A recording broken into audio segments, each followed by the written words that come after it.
What's up, you guys? It's Layla Lynn back with another video, and this is crazy. If this is the first video of mine you're watching in the new year, welcome to the new year. It's a new year, but the same old stuff.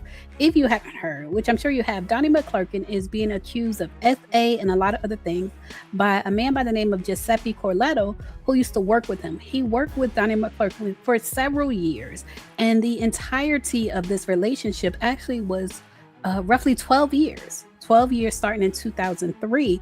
And you can see here we have a copy of the complaint, and the nature of the action, when you get into the details, it's bad. It's bad. I can't even read this thing out loud, like not all of it, because it's too descriptive, it's too graphic. And if things like this type of discussion, triggers you, I would advise you not to even get into this, because some of the things you're going to see on the screen are just a lot.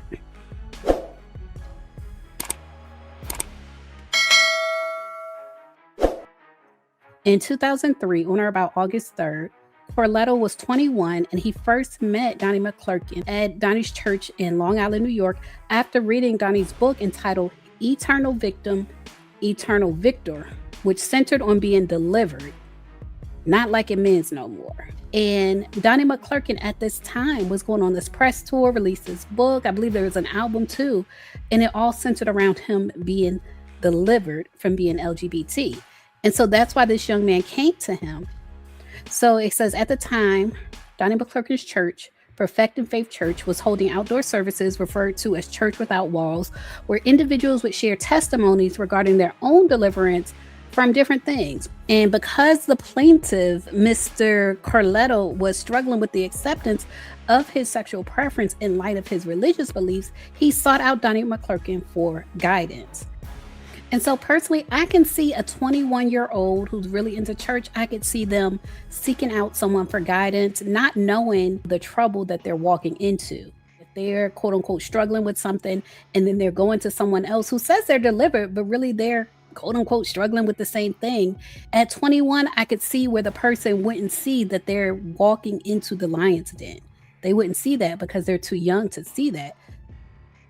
They say shortly after, one of Donnie McClurkin's ministers, who confessed to the plaintiff that he too was struggling with his sexuality, began persistently contacting the plaintiff, showing up to his home unannounced, and even making advances toward the plaintiff.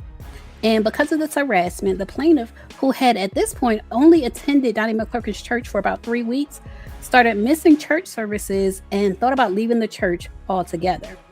And that probably would have been the best thing for him to do, because I feel like this is when he started seeing like behind the curtain. The reason I tell y'all don't put people who are in positions of power on a pedestal, when you see behind the curtain, it's a mess.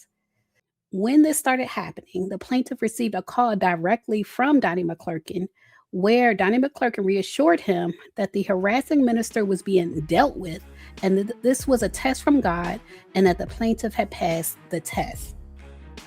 So you see the mental manipulation starting right there. It started very early, but with this person, this young man being so young, he couldn't see it. And so they developed a mentor-mentee relationship, and eventually Donnie McClurkin offered Giuseppe Corletto the position of executive personal assistant, and the plaintiff accepted. And so now he is fully in a position of power. Donnie McClurkin is fully in a position of power because not only is he his mentor, now he has become his employer. Normally in these lawsuits, when I say the plaintiff and then the defendant will normally be the individual and the companies they own, like whatever company he was officially employed by. Normally it would be listed there. So I found it interesting that it was not listed there. If any one of you watching is an attorney, can you tell me the legal strategy? Why are his companies not listed when all of this has to do with working for Donnie McClurkin? In any case, he says during his time as Donnie McClurkin's personal assistant, they engaged in Pray the Gay Away spiritual sessions, during which Donnie McClurkin, and y'all can read the rest. Let me make it nice and big, because some of this y'all just going to have to read for yourself. They say plaintiff struggled to process these incidents of SA, as defendant was both his mentor and employer, making it difficult for him to speak out about the harm that he suffered. They go on to say that during this time, McClurkin would set up scenarios with the plaintiff and other men, just like with the aforementioned minister, framing them as tests from God to see how the plaintiff would react. Sending other men to see what he would do with other men, I don't know if it was a test to see if maybe he just wasn't attracted to Donnie McClurkin or something else. But in any case, Donnie McClurkin does admit that he is aware that the defendant is not attracted to him. He sends an email, and I can't believe some of the stuff he says in writing, but he later admits that he knows this young man is not attracted to him and that he feels like a dirty old man, and he graphically admits to what he allegedly did to this young man if the email is authentic. They go on to say one such test came when plaintiff and defendant were staying at the Atlantis Resort in Nassau, Bahamas, where defendant invited a male model to the plaintiff's hotel room in an attempt to coerce the plaintiff into doing intimate type activity. Now, the rest of this lawsuit, I want to be clear, like I said, it goes on for about 12 years where the relationship continues. He continues in his employment. So I want to address that. I feel like a lot of times socially, we feel like if someone continues contact with someone, basically that's consent. Like if you don't want this person harassing you, why do you keep coming around them? And so a lot of people assume that's consent. But legally, that's not consent. Continued contact is not consent. And one way to look at it, for me, it's easier to understand if you look at the continued contact as a strategy. Like this person is his employer, he's a gatekeeper to his social circle. And so there is a big power dynamic here. And someone might stay in constant contact with someone that has harmed them as a survival strategy. Like they need money, they need a social circle, or they may feel they need a social circle. But in any case, it's a survival strategy. And y'all can take a look. Like I said, this does get really graphic and just go into detail. But I want you guys to read number 30. So Donnie McClurkin would allegedly assault the man would cry, and then Donnie McClurkin would allegedly use the man's tears, him sitting in church crying, to encourage other congregants to openly express emotion. Now, if that is not manipulation, I don't know what is. And so in 2008, this is 5 years later. Now, mind you, if I'm in the mindset of this plaintiff, he probably feels like no one's going to believe him. Like if he tells his story to someone outside of the circle that he's in, like outside of his employment, outside of his social circle, they're not going to believe him because it's Donnie McClurkin. But in any case, 5 years later, he does get a different job. So in 2008, plaintiff ultimately secured employment with a Christian broadcasting network in New York and successfully resigned from his position with defendant McClurkin. However, because defendant was a gospel artist, plaintiff continued to encounter him through his new employment. In April 2012, plaintiff began working for an airline. So he's totally out of the gospel music industry. He's in a totally different industry at this time. And he says, during training in Orlando, defendant discovers plaintiff's hotel location through one of plaintiff's friends and appeared uninvited at the plaintiff's hotel room. Now, again, this is because they're all in the same social circle. And he says that Donnie McClurkin begged him to allow him in, stating that they needed to talk. And the plaintiff, not wanting to make a scene given defendant's celebrity status and public recognition, reluctantly agreed to let Donnie McClurkin inside his room. Now, this again gets graphic, so y'all can pause it, read it on the screen. I'm not going to go through all of the graphic details. What I do want to get into is this alleged email where Donnie McClurkin appears to apologize to Giuseppe for his behavior, which is more than just bad behavior. He admits to crimes in this email, if this email is authentic. It says, "My apology. The first thing I want to do is apologize again to you. I know I apologize for my wrong attitude from Wednesday, but I want to apologize for all of my behavior that has been wrong and put you in a wrong place. I am the actual epitome of a desperate, dirty old man, pawning and harming a young man who is just looking for friendship and close platonic relationship with someone he wants to look to for help, guidance, and spirituality. I was trying to go to a realm of sexuality that wasn't right and wasn't for you, or me for that matter. I feel so foul, so stupid." He said, I'm old enough to be your father and want to be something else to you. Now, mind you, at this time, it seems like Donnie McClurkin would be in his 40s. And again, the guy's 21, so he's twice the guy's age. He says, you don't have that desire for me, and I shouldn't have it for you. Y'all can read this. And he said, and when I think about it, you never really touched me like that at all. Just wanted to sleep together and hug occasionally. I am really embarrassed at how I am and how I acted.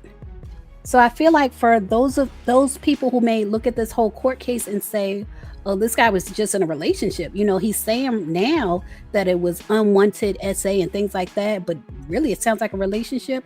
This is allegedly Donnie McClurkin saying that it was not a relationship, and he realizes that the young man was not even attracted to him. He says, I realized you never really touched me like that at all. So I feel like this is a smoking gun. I feel like if this is authentic, this guy got a case. He said, you're far too important to be treated like that from me or anyone. I'm not helping you in any way by doing this, and I'm only making a fool out of myself being so desperate. I have no one, and I feel it more than ever, but I was horribly wrong trying to force you into something that you were consistently saying no to. I am too old to be like this. And I noticed in this email, Donnie McClurkin allegedly uses a lot of language where it's almost like he wants the guy to feel sorry for him. He said, I won't be that to you again. You didn't come back for this. My loneliness is mine to deal with. My desire for you is not right in the way that I'm feeling and handling it. I will be a friend to you and pastor if you'll allow me. Now, the better thing to do would be to leave him alone, but he's still not leaving him alone. He said, but I won't be this broken old man so desperate for you that I violate my purpose in your life and become this. I love you and want you to be who you're supposed to be. I will work on me. I hate being lonely and alone, but I have to go through it, and not like this. Let's move on from here. See you later this week or next week. Pastor. I don't like the way he ended this email, calling himself pastor after he allegedly violated this young man. I don't like that at all. But again, that's that mental manipulation where he's still asserting dominance. He's still showing himself to be the person in authority. And a lot of times what I have noticed is that when it comes to SA and different things like that, especially from someone who's been a victim of SA as a child, is what they try to do is reverse roles. Like how Donnie McClurkin allegedly calls himself a dirty old man and he's violating this young man. Donnie McClurkin has alleged himself that a dirty old man violated him, and now the roles are reversed. In my opinion, it's the same thing with Tyler Perry, where they're reversing the roles, and now they are the perpetrator. They're the one in the position of power, and the other person is a victim. So y'all, let me know what y'all think about this situation. I feel like this email is the nail in the coffin. If they can prove this email is authentic, he literally says that he is aware that the young man is not attracted to him, that he never really even touches him. And he tried to what? Force himself. So as far as the legal action and the first cause of action, that's a violation of the Victims of Gender Motivated Violence Act. Now, when we talk about SA, I want us to think in terms of violence. Like, don't even think in terms of pleasure, just think in terms of violence. And that's the best way to kind of understand what's going on here. Like I said, in my opinion, it's about power. Being in a position of power over someone, not necessarily about pleasure. The second cause of action is SA, and the third cause of action is SB. And so this plaintiff, he wants a trial by jury. And as far as what he is requesting from the jury, what he's requesting from the court is compensatory damages in an amount to be proved at trial, but in any event, in an amount that exceeds the jurisdictional limits of all lower courts, which would otherwise have jurisdiction to the extent permitted by law. So I feel like that says as much as I can get in this court, like more than what I can get in the lower court and as much as I can get in this court. He also wants punitive damages to the extent permitted by law, cost and fees of the action, prejudgment interest to the extent permitted by law, and awarding such other and further relief as this court may deem just and proper. Y'all, I'm sure he's going to settle. he has to settle this. As graphic as this is, and the way this guy has receipts, I'm sure Donnie McClurkin is going to settle. That's my opinion. Leave a comment and let me know yours. As always, thanks for watching. Now, if you made it this far to the end of the video, then I think you like my content. So make sure you subscribe and check out my channel. I have over 1,000 videos on my channel. Check out my playlist and my podcast, and I assure you, you will like more of my content.